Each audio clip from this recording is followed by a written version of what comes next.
That's the sound of Irving going green. And now the drills and hammers have given way to the near silence of an electric car pulling up. This is a level 2 electric vehicle charging station at the West Irving Library, part of Irving's Green Initiative, and it's helping the city reduce its carbon footprint. It's especially important here because we have solar panels out here, so during the day, on a bright sunny day like we have out here right now, it's not impacting our grid at all for people to come out and use these particular charging stations. A level 2 charging station charges a car much faster than a level 1 charger, which is essentially a standard electrical outlet. The stations are funded by the Department of Energy and Ecotality. They're meant to encourage interest in electric vehicles. We're putting them in great public locations like the library, restaurants, shopping malls, places where people are going to spend at least an hour to 2 hours and get them thinking about electric vehicle use. The city will have 10 level 2 charging stations spread out at this branch of the library and the convention center, with stations for City Hall on the way.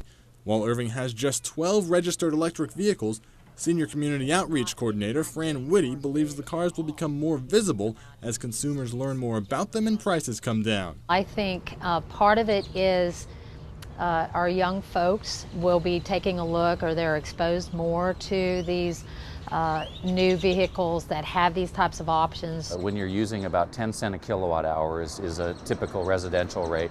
It's the equivalent of about $1.50 a gasoline gallon, as opposed to, I think we're at $3.50 a gallon right now, but it's about 75% cheaper.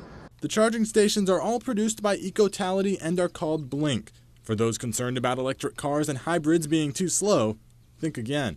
It's fast. It's one of the most fast and responsive vehicles I've ever had, so it's fun to get in and out of traffic, in and out of the freeway. The city says this is such an important location because the West Irving Library, just minutes away from DFW Airport, is at the center of the Metroplex. It's a necessity to have something available to the electric vehicle owner to be able to charge. I mean, this isn't going away.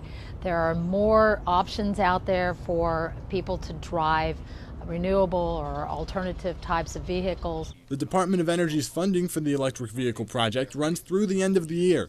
By December, the plan is to have 250 Blink stations in North Texas, up from the 150 currently in place. Ecotality projects similar numbers in the Houston area. A lot of the cities comparable to our size and larger have gotten on board. Irving is right on par with Dallas, actually. The city of Irving was pretty quick to see this and was actually one of the faster municipalities to come on board. And this will be phase 1. If there's more chargers, other locations that they'd like to initiate, we can put more in. We have till the end of this year.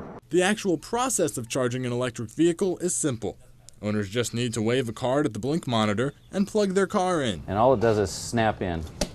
While plugging in an electric vehicle at the library may not charge it all the way, Osheim says the point of these stations is to charge the cars enough to get the owner to their next stop, not to give it a full charge. We're trying to make it convenient, and we're trying to make it a lifestyle location is really. I had a dinner meeting last night at a restaurant that had a few of our charging stations. We're trying to put them at places where people want to be, at the library, at the convention center, at restaurants, at malls. We're not putting them at gas stations where you have to be. Every hour an electric vehicle is plugged in will add 12 to 15 miles to either the Chevy Volt or the Nissan Leaf. The mileage varies on other makers' electric cars. This is a test run. At this point, we're taking a look at the applicability in a library setting. It seems really a common place for these types of machinery and the charging stations to be, because people are in a library for an extended period of time. The success and the amount of use the first round of chargers get will help determine how Ecotality and the city approach future locations for EV chargers. Chris Blake for CitySource.